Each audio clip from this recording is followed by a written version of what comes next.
Muy bien. Entonces, bueno, pues continuamos si me ayudan con la presentación. Ok.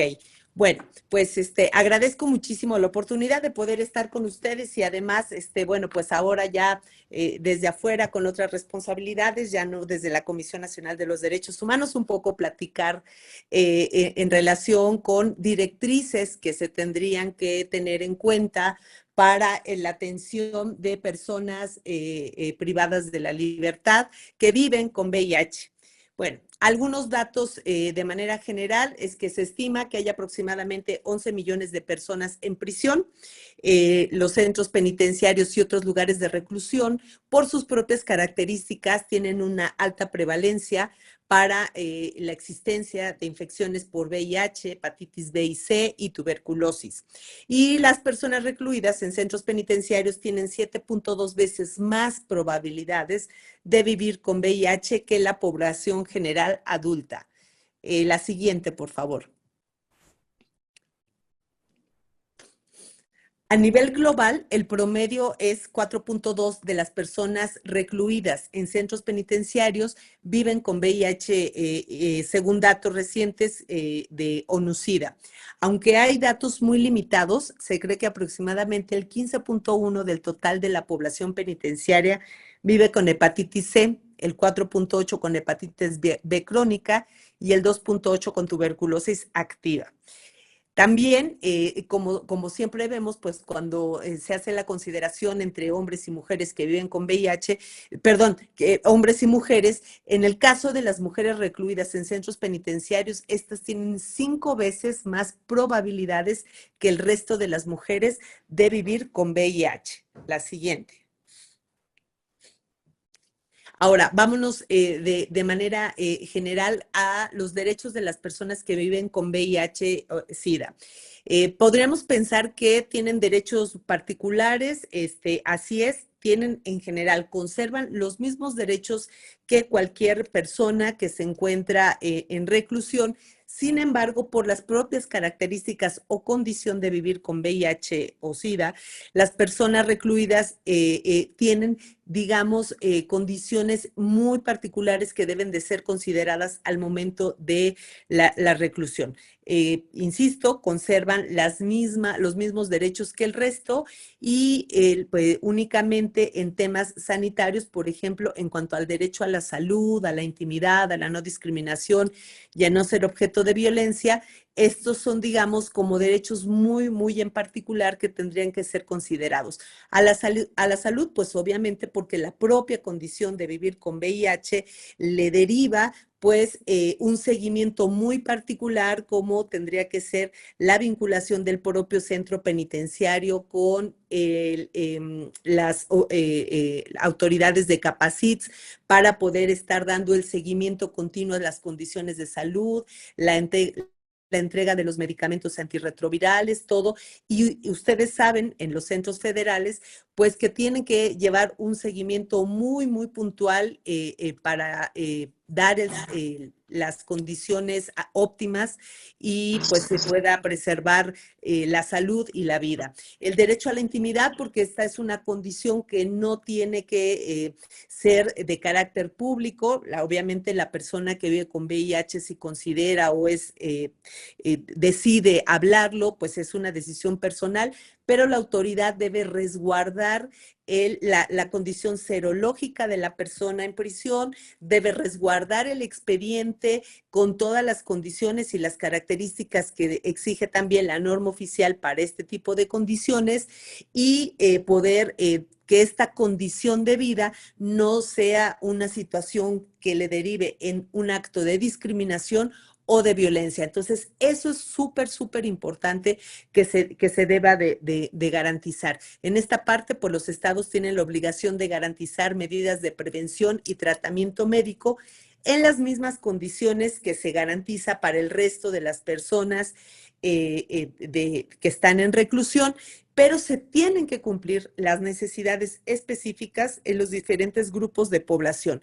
Esto pues equivalente a todo lo que tienen derivado para la población penitenciaria de otorgar la atención médica y además poder garantizar en un sentido ideal la continuación de esta asistencia médica tras la puesta en libertad. Sobre todo, bueno, pues muchas veces cuando se trata de personas que están sujetas a programas postpenitenciarios, bueno, pues tratar de garantizar en un sentido muchísimo más amplio que en libertad pues pueda continuar con el tratamiento y la adhesión médica por esta condición de VIH.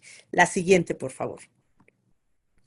Digamos que de manera general, cuando ya lo habíamos mencionado hace un momento, en relación a los derechos humanos, ¿qué es lo que se tiene que preservar mayormente o se tiene que poner mayor énfasis en el cuidado de esta condición de una persona que está en reclusión y vive con VIH?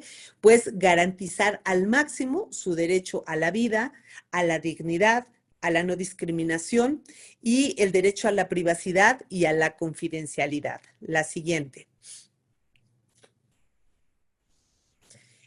Muy en particular, ya cuando hablamos ya de estos derechos, cómo se van desagregando, o los derechos específicos del general, por ejemplo, el derecho general sería la protección a la salud, pero de manera específica, ¿qué es lo que se tendría que buscar desde el servicio que se presta, el servicio médico y que se presta en un centro penitenciario? Pues que pueda tener el acceso a los servicios de atención médica especializada. En esta parte, bueno, ustedes saben que está el vínculo con Capacits para que pueda darle el seguimiento adecuado. El acceso a los medicamentos antirretrovirales y otros tratamientos que sean adecuados, el acceso a sus pruebas y diagnóstico, que se tenga que realizar el seguimiento adecuado durante todo el tiempo que esté en reclusión, obviamente pues para evitar alguna situación que vulnere los derechos humanos de la persona, pues verificar y dar tratamiento pues continuo, el acceso a todas las pruebas diagnósticas y que pueda realizarse pues esto de la manera más óptima. Y el acceso a servicios de prevención y educación, porque bueno, también a veces es complicada para la persona pues la adhesión a su propio tratamiento y sabemos que bueno, con una adhesión adecuada y un seguimiento en las mejores condiciones, pues su condición de salud siempre va a estar pues óptima, ¿no? Entonces, pues toda esta parte también se tiene que allegar a la persona que se encuentra en prisión. En la parte de los derechos laborales, pues obviamente también pensando sea la industria penitenciaria o sea las condiciones de autoempleo, también pues que no haya una situación de discriminación, ¿no? Bueno, y también que tengan protección contra el despido injustificado, acceso a alguna licencia médica, permisos y a la seguridad social. Esto cuando hablamos un poco más de características generales de las personas que viven con VIH, pero por ejemplo en los centros penitenciarios, ¿qué es lo que se tiene que ver? Que esta condición serológica no sea un impedimento, por ejemplo, para acceder cuando hay alguna relación laboral con industria penitenciaria y todo, bueno, pues que esta condición no sea una causa de exclusión. En cuanto a sus derechos sociales, pues que pueda acceder a los servicios sociales y de apoyo, que se le proteja contra la estigmatización, que también pueda tener una participación comunitaria y acceso a la educación y capacitación. Aquí también es muy importante porque algo que incluso en la práctica lo miraba desde el trabajo que se realiza en la Comisión Nacional, que muchas veces, por ejemplo, las personas que viven con VIH son colocadas o están ubicadas en módulos donde, por ejemplo, viven personas del colectivo LGBT. Y es como no romper este estigma también que una persona que vive con VIH pues podría pertenecer a este colectivo. Entonces también hay que explorar mucho estas condiciones que generalmente sí se llegan a vivir en la prisión y poder pues darle la ubicación correspondiente sin que ésta necesariamente tenga algún sesgo estigmatizante para la persona que vive en prisión. Y bueno, como una parte general en cuanto a los derechos a la justicia, pues que sean protegidos contra toda condición de violencia, abuso, si hay una violación a sus derechos humanos, puedan acceder a la justicia, puedan acceder a, ya sea, por ejemplo, una queja ante un organismo defensor de derechos humanos y en su caso de acreditarse alguna violación, pues que también a que este daño sea reparado, a mantener la privacidad y confidencialidad y la protección contra cualquier situación de explotación o abuso. La siguiente, por favor. Vamos a ver un poco qué es lo que nos solicitaron dentro de la carta descriptiva de esta conversación que tenemos, cuáles son, digamos, como cuatro estándares que tendrían que revisarse de manera integral para poder prestar un servicio adecuado para una persona que está en condición de reclusión y que vive con VIH. ¿Qué tendría que considerarse? Bueno, pues digamos cuatro instrumentos, tres instrumentos jurídicos que son fundamentales: la Ley General de Salud, la Ley Nacional de Ejecución Penal, las reglas Mandela. Agregué las reglas Van Gogh porque cuando se trata de mujeres que viven en condición de prisión y que también pueden vivir con VIH, y un instrumento que es de gran utilidad, que es el Diagnóstico Nacional de Supervisión Penitenciaria. La siguiente, por favor.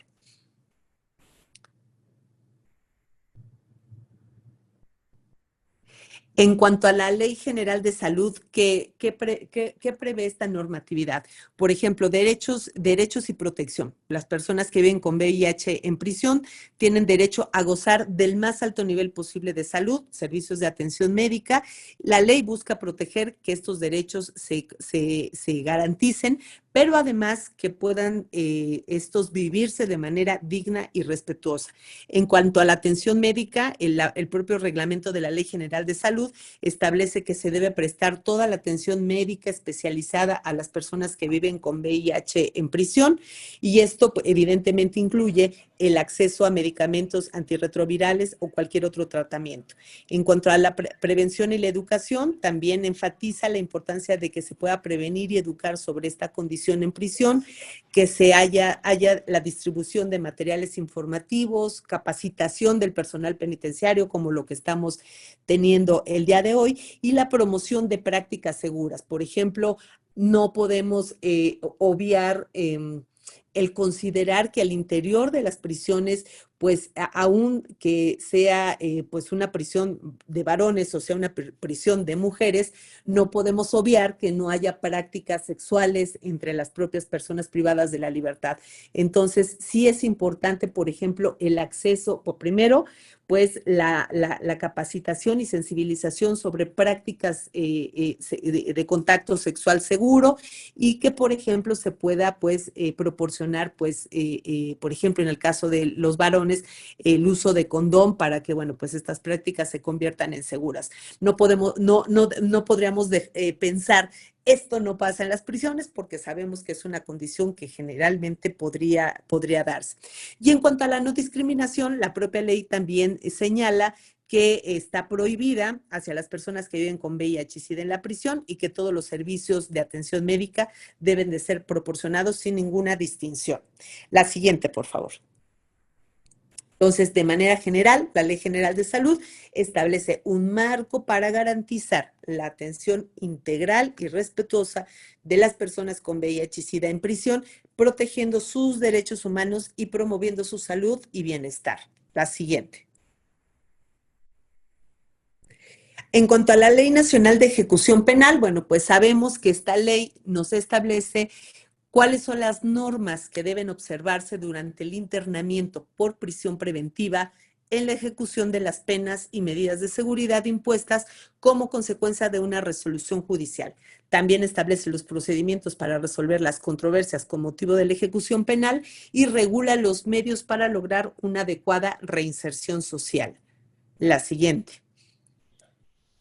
Particularmente en relación con el tema de salud, la propia Ley Nacional de Ejecución Penal establece de manera general que las personas que viven con VIH y SIDA en prisión tienen derecho a atención médica gratuita y obligatoria. Esto incluye el acceso a medicamentos antirretrovirales y además se garantiza que las personas que están en centros penitenciarios gocen de los mismos derechos y condiciones que el resto de la población. Esto, pues, en cumplimiento a su derecho a la no discriminación y al respeto a su dignidad. Y de manera integral, pues, se busca garantizar la salud, el bienestar y la dignidad de esta persona.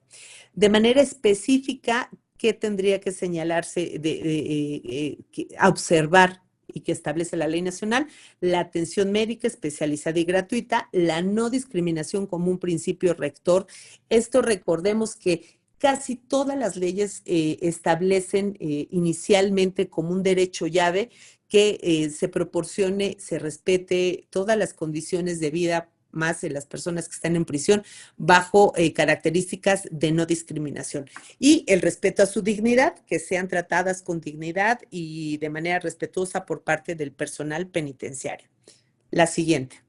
Las reglas Mandela, digamos también, es una normatividad que también genera estándares mínimos para poder tener el tratamiento de las personas que están en reclusión.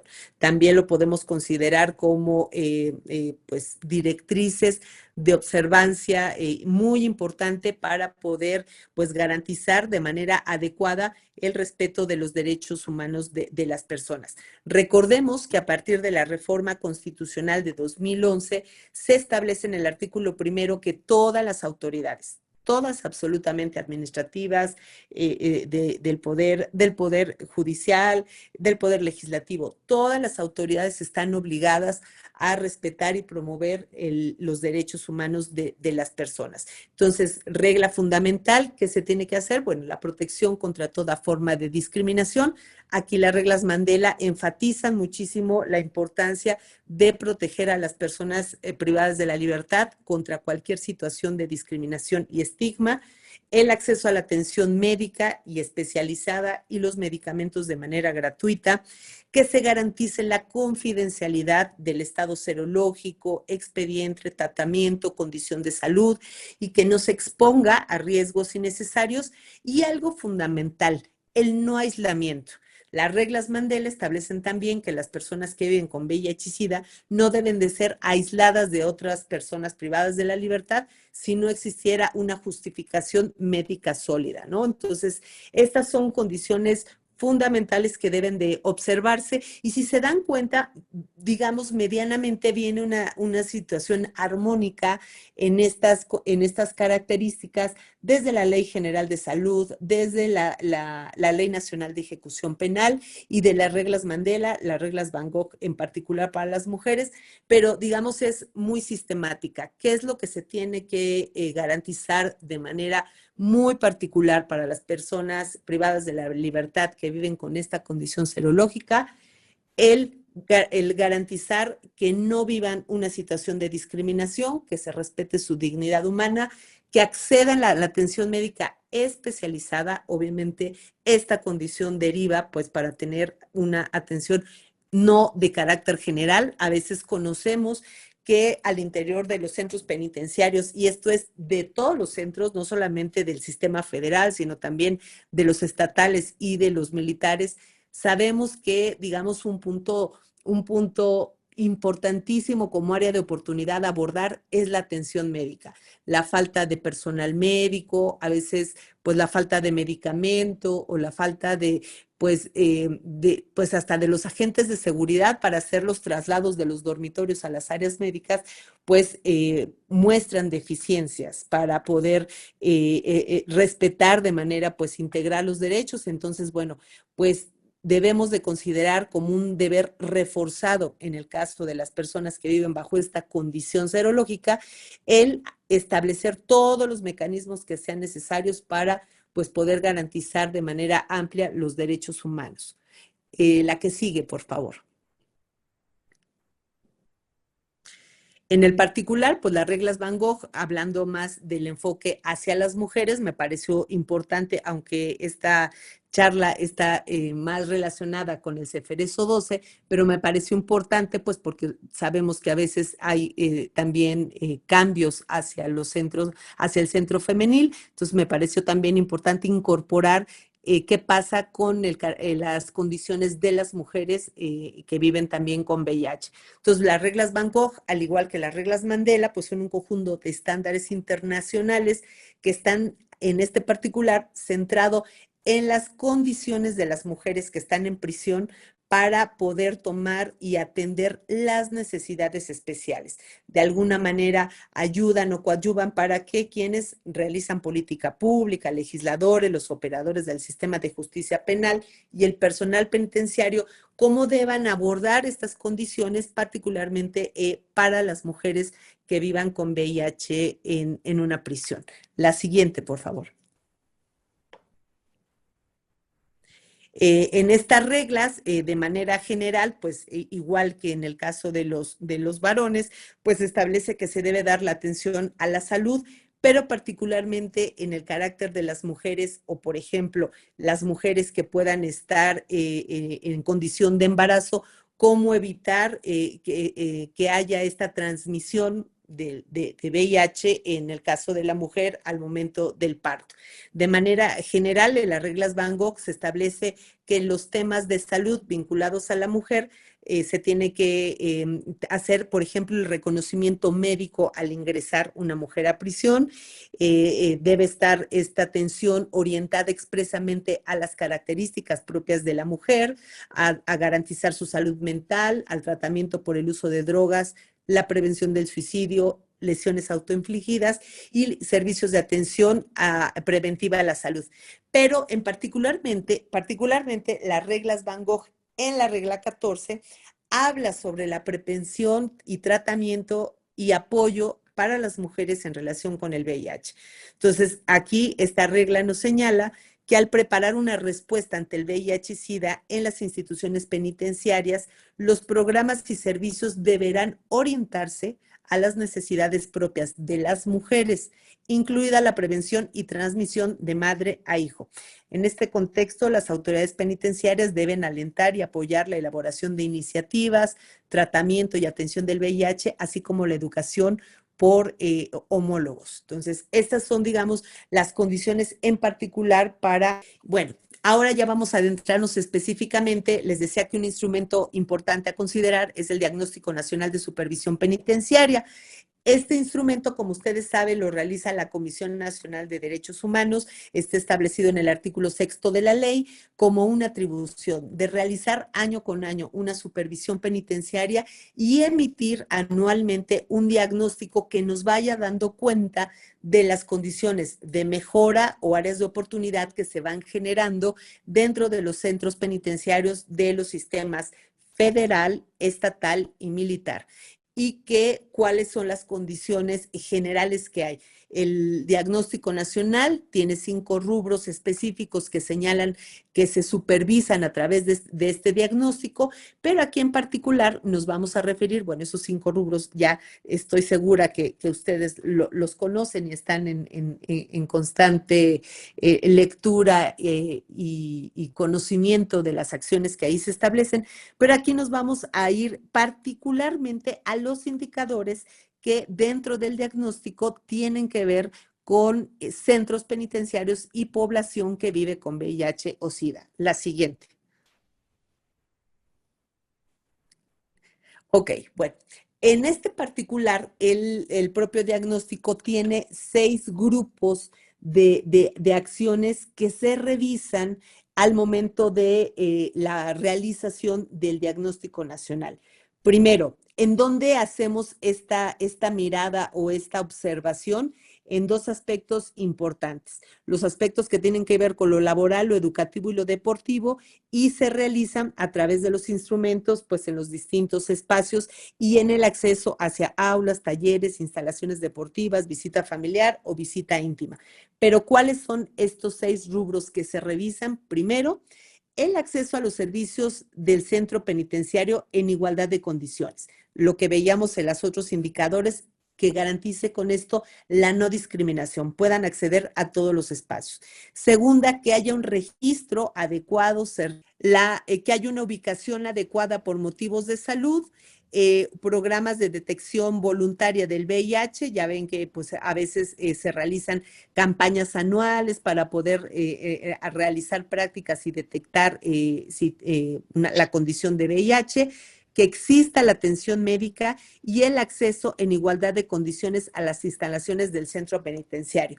Digamos que de todos los rubros que se revisan en el diagnóstico, que como ustedes pues seguramente lo han vivido, que por una parte se hace una entrevista al director del centro, una entrevista al director de seguridad, una entrevista a las áreas técnicas, una entrevista a las áreas médicas y los propios instrumentos de toma de información que se realizan con las personas privadas de la libertad. Bueno, en todos esos instrumentos siempre vamos a encontrar preguntas o indicadores que van ya en un sistema enfocados a estos 6 grupos de indicadores dentro del diagnóstico nacional. La siguiente, doctora, por favor.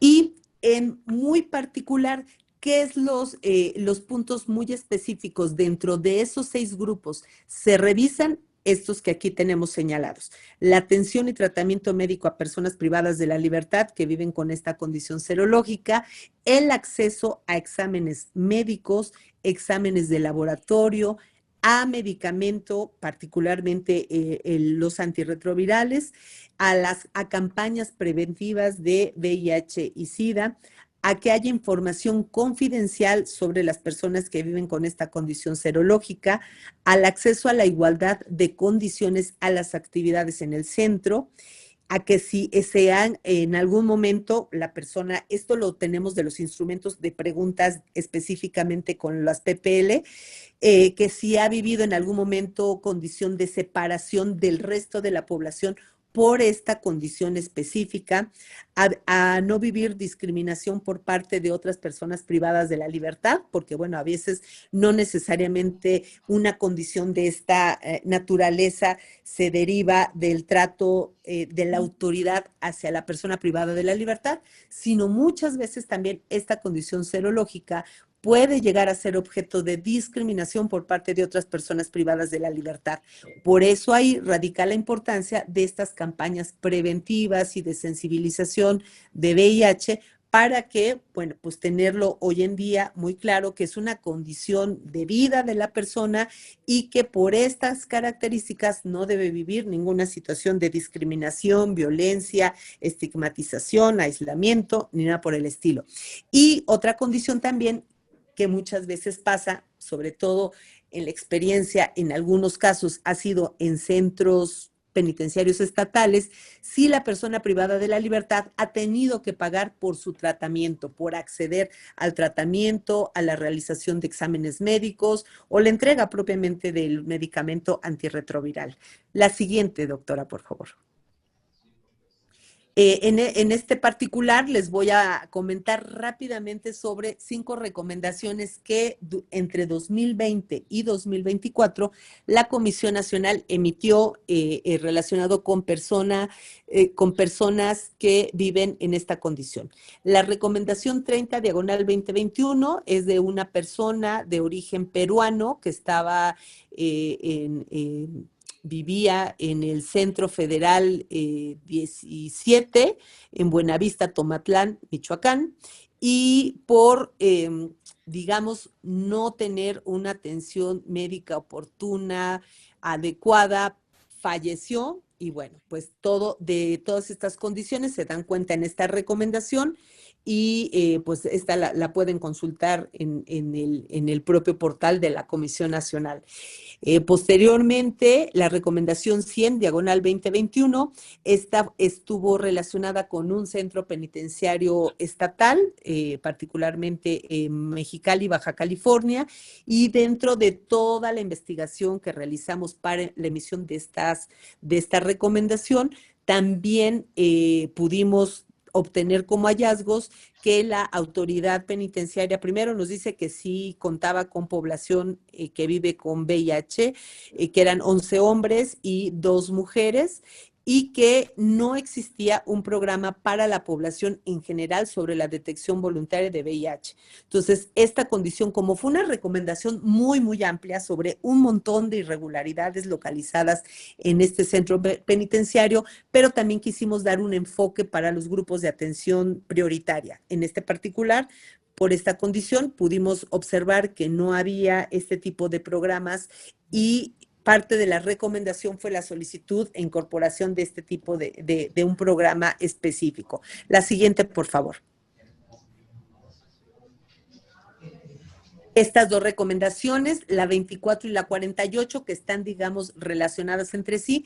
La 24 de 2022 es una persona privada de la libertad en el Ceferezo 4, en Nayarit, y él vive con VIH, tenía una relación con otra persona privada de la libertad ahí mismo y solicitaron contraer matrimonio.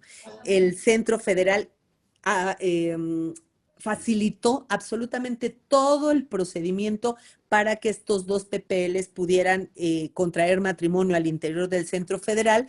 Sin embargo, aquí fue la autoridad administrativa de Tepic la que negó la posibilidad de poder contraer matrimonio por la condición serológica de uno de ellos, porque el Código Civil de Nayarit aún consideraba la prohibición de contraer matrimonio cuando una persona vive con una enfermedad crónica, degenerativa, hereditaria, ¿ves? Esos códigos civiles de 1800, bueno, pues el código de Nayarit no era la excepción y originó que a estas personas, estos dos PPLs, se les negara el acceso al matrimonio civil igualitario. Se emitió la recomendación, afortunadamente esta fue aceptada. Esta recomendación, si bien tiene que ver con un PPL, pero fue a la autoridad, al gobernador de Nayarit. Se emitió la recomendación, se aceptó y ya el Código Civil actualmente ya eliminó esa condición. Digo que la recomendación 48 está relacionada porque también nos dimos cuenta que había otras entidades federativas que también restringían o impedían que las personas que viven con VIH, SIDA u otras enfermedades crónicas, degenerativas, incurables, contagiosas, hereditarias, contrajeran matrimonio. Entonces se emitió una recomendación general a los estados de Chiapas, Durango, Guanajuato, Guerrero, Nuevo León, Oaxaca, Puebla, Querétaro, Quintana Roo y Sinaloa, que son las entidades federativas que aún tenían esta condición, para que se eliminara esa condición y se pudiera garantizar condiciones de igualdad para contraer matrimonio para todas las personas. La siguiente, por favor. Lámina.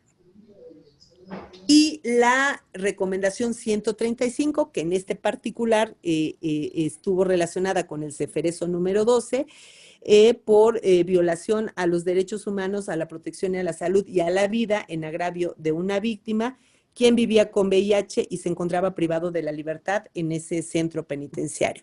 La siguiente, por favor. En este caso, se emitió esta recomendación 135 por una serie de omisiones y negligencias detectadas en agravio de una persona privada de la libertad, lo que provocó su deceso. Durante la investigación, pues se señaló la responsabilidad de autoridades del propio Ceferezo y de la Secretaría de Seguridad del Estado de México. Se emite esta recomendación dirigida a estas dos autoridades. Y bueno, pues parte de lo que señalábamos, como les decía, cuando hay una recomendación, lo que se busca pues es que se pueda reparar integralmente el daño a los familiares de las víctimas y sobre todo que se realizara la actualización del protocolo de atención a personas con VIH para garantizar la no repetición de estos hechos. La siguiente, por favor. En esta parte, en este particular, ya aquí, digamos, está en las siguientes 3 láminas mucho más desagregado cuáles son las acciones que se realizaron. Esta recomendación se emitió al órgano administrativo desconcentrado, particularmente por los hechos del Ceferezo 12, y a la Secretaría de Seguridad Pública. ¿Esto qué fue lo que pasó? Un poco los hechos. Estos hechos aquí, bueno, son de carácter público, lo que aquí estoy señalando. no se habla de más detalles, más de lo que ya está público en el propio portal de la comisión. Los hechos un poco están que entre el 15 de febrero y 4 de julio de 2022, la persona PPL presentaba dolores de cabeza, pecho, dificultad para respirar, cansancio, no recibe la atención adecuada respecto de 4 servidores públicos del Centro Federal. Después, en julio, es trasladado al Hospital General Local, le diagnostican una infección cerebral, ahí ya SIDA, y pues esta persona pierde la vida derivado de esta condición. La siguiente, por favor. La persona víctima que tiene esta condición derivado de la propia recomendación 135 estuvo recluida inicialmente en el Cerezo del Estado de México desde el 23 de agosto de 2016 hasta febrero de 2022, que es trasladado al Ceferezo 12. Y durante su estancia en el Cerezo, el personal médico dijo que pues nunca tuvo indicios de que presentaba VIH, pero tampoco pues hubo evidencia de que hubiera pruebas de laboratorio. Es decir, pues hubo una deficiente integración del expediente clínico. Estas campañas de detección del VIH pues tienen que ser una constante en los centros penitenciarios. Algo que recomendamos muchísimo, sobre todo para pues ustedes saben que durante estos últimos años ha habido muchísimos traslados de centros estatales a centros federales. Algo que recomendamos es que justo si en el centro estatal este tipo de pruebas no se han realizado, no se ha detectado de manera oportuna, al ingreso de las personas, al ingreso al centro federal, es importantísimo que se puedan realizar los exámenes para poder detectar este tipo de condiciones. Creo que ustedes lo han vivido muchísimo más a profundidad, de saber que muchas veces las personas que son trasladadas pueden llegar con un certificado de que no tiene, pues no solo no tenga lesiones, sino que no hay ninguna condición de salud de preocuparse, y después ya en el transcurso del tiempo pues se dan cuenta que la persona sí tiene una condición de salud complicada, no solamente enfocada con VIH, sino cualquier otra condición de salud. Entonces, por eso, los exámenes médicos iniciales y de detección, sobre todo de VIH, hepatitis, tuberculosis, es fundamental que se tengan que realizar al momento de la recepción de los traslados, de las personas por traslados. Entonces, por estos hechos, pues la CNDH recomendó al órgano administrativo reparar integral el daño a la familiar de la víctima, incluye una medida de compensación, atención psicológica, tanatológica, que se actualiza el protocolo de atención y control de personas privadas de la libertad que viven con VIH, se gestione una plantilla de personal médico suficiente para las necesidades del centro federal y se evite el traslado de un centro penitenciario estatal a uno federal a personas a quienes, por ejemplo, este tipo de movimientos implique que se agrave su condición de salud.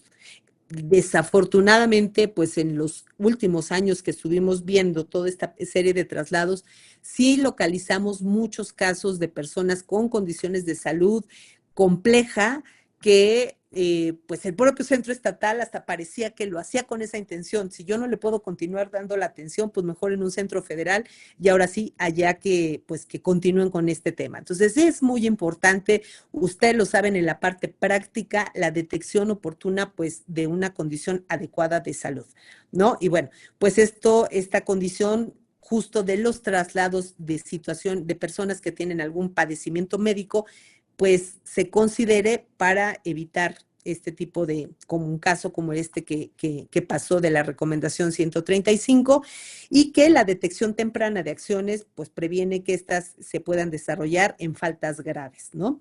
La siguiente, por favor. Bueno, a la Secretaría de Seguridad Pública en el Estado de México se le solicitó implementar un taller a las personas privadas de la libertad respecto de los riesgos del VIH en un establecimiento penitenciario, cuál es la sintomatología y qué acciones se deben efectuar en casos de detectarlo. Y al personal médico a cumplir íntegramente con la integración de los expedientes clínicos conforme a la norma oficial de expediente clínico. Y a ambas autoridades, tanto del Estado de México como al órgano administrativo, administrativo, dar seguimiento a las denuncias administrativas que la Comisión Nacional presente contra las personas servidoras públicas involucradas en estos hechos ante las instancias correspondientes, que también se puedan celebrar convenios con instituciones de salud federales o estatales para realizar campañas tempranas de detección de VIH, pruebas rápidas, el acceso a un segundo nivel de atención médica y que se capacita el personal de servicio médico de los centros de reclusión. La siguiente, por favor. Ya casi concluimos. Y bueno, también no dejar de mencionar, también como un punto indicador importante para ustedes, el pronunciamiento sobre la atención a personas integrantes de los colectivos LGBTIQ+, en centros penitenciarios, que insisto, aunque no necesariamente tiene que ver una cosa con esta condición de diversidad sexual, no necesariamente tiene que ver con VIH, pero aquí en este pronunciamiento que realizó en 2019 la Comisión Nacional, pues es importante también tenerlo en cuenta. Entre ellas, pues se realizó en su momento el programa especial de sexualidad, salud y VIH-Sida, donde se trabajaba con instancias civiles, organismos públicos que atendían el tema con acciones de difusión, capacitación, debates y análisis en diferentes foros sobre esta condición, sobre todo promoviendo pues relaciones de respeto, igualdad, visibilizar los diversos grupos sociales y prevenir conductas que atenten contra pues esta población, incluyendo el uso de un lenguaje incluyente y el reconocimiento de sus derechos. Esto lo quise traer a colación porque pues es un pronunciamiento que evidentemente se emitió en un momento, en 2019 en la Comisión Nacional. Hoy el programa de sexualidad, salud y VIH, digamos, tiene una lógica de trabajo distinta, no está tan enfocado, digamos, como a un tema como el que aquí estoy señalando, pero creo que es muy oportuno que este instrumento tiene características que bien se pueden seguir contemplando y considerando para efecto de la atención. Y creo que con esa lámina, doctora, terminamos la presentación. Pues muchísimas gracias. Si hay alguna pregunta o respuesta, pues aquí, pues aquí estoy con todo gusto. Me pregunta una compañera que dice que ¿cuál sería una buena ubicación para que no sean vulnerados sus derechos? Porque si bien ellos tienen una enfermedad, también deben de tener una buena ubicación para que se les pueda dar una buena atención. En este caso, ¿cómo se podría hacer esto para que no se les segregue ni que queden vulnerados sus derechos? Ok, aquí un poco la recomendación sería tener muy claro cuál es la condición de salud en la que en ese momento cursa. Si, por ejemplo, la persona privada de la libertad que tiene un estado serológico con VIH y tiene su tratamiento adecuado, todos sus estudios, no tiene ninguna situación de riesgo e incluso ya por esta condición de un apego perfecto a su tratamiento puede ser incluso ya indetectable en cuanto a VIH, puede estar en un dormitorio cualquiera, o sea, no, básicamente las características de ubicación, pues ustedes saben que siguen otros controles de carácter técnico, qué tanto son refractarios, qué tanto tienen una conducta, qué tanto por la naturaleza del delito, en fin, toda la parte técnica que ustedes revisan, pues bueno, ante una condición, digamos, óptima, perfecta de salud, puede estar en cualquier espacio en tanto las condiciones específicas del expediente, en cualquiera. No tiene que haber un dormitorio porque muchas veces nos ha pasado más en los centros estatales, es más común, que dicen, el dormitorio de VIH, y literal, así, dormitorio y VIH, no hombre, o sea, primero bórrenlo, primero quiten que es el dormitorio de personas con VIH, porque eso es altamente estigmatizante. Entonces, ¿dónde tendré que estar ubicados? Donde la ubicación técnica lo requiera. Eso, punto número uno. Segunda consideración que sería importante. Si, por ejemplo, la persona privada de la libertad considera, bajo el diálogo que tengan con las áreas técnicas, que su seguridad, su vida corre riesgo, también eso sería un componente para determinar en qué ubicación estar. No necesariamente tendría que estar en un área de tratamiento especial, conductas especiales o segregados, sino en un lugar donde su integridad puede estar salvaguardada, ¿no? Entonces, ese sería otro componente. Otro componente también es, por ejemplo, si hay una situación de riesgo con su salud, y tenga que estar, por ejemplo, en un área médica, bueno, en su momento nos tocó ver personas que pues llevaban ya un buen rato en el área médica, sobre todo pues para tener mucho cuidado con su seguimiento o ayudarle con el apego al tratamiento médico. Si tiene que estar en un área médica de carácter temporal, hay que recordar que las áreas médicas solo son para las atenciones de urgencia, no para que ahí se queden meses o años, porque también nos ha tocado encontrar o nos tocó encontrar ese tipo de condiciones. Entonces, creo que son una serie de indicadores más que poder decir como una receta cuál es la ubicación ideal, son varias cosas que se tendrían que considerar, ¿no? La propia conducta, la condición de salud, el riesgo a su integridad, si ha tenido algún incidente por esta condición que le haya originado discriminación con otras PPL, pues entonces, y habría que cuidarle. Entonces, son una serie de condiciones que tendrían que ustedes considerar.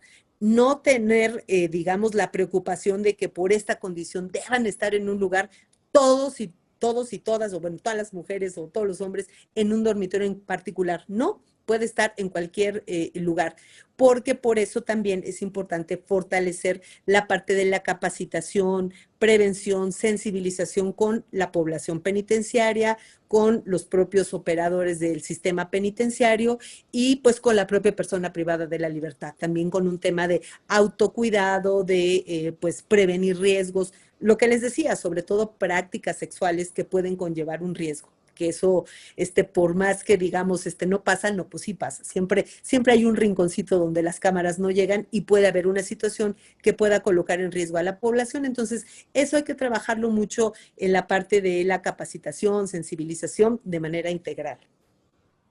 Okay, muchas gracias. Sí. ¿Alguna otra pregunta? ¿Qué tal, maestra Hilda? Muchísimas gracias por su colaboración. Con todo gusto. Nadie mejor para hacer esta presentación que usted que estuvo, fueron que 5 años, ¿no? Al frente de la supervisión penitenciaria y me da mucha alegría escuchar la atención específica que se le dio a la temática de los derechos humanos de las personas que viven con VIH, las personas que están en riesgo de adquirir el VIH, y celebro mucho los señalamientos tan oportunos de los documentos recomendatorios que usted nos expuso.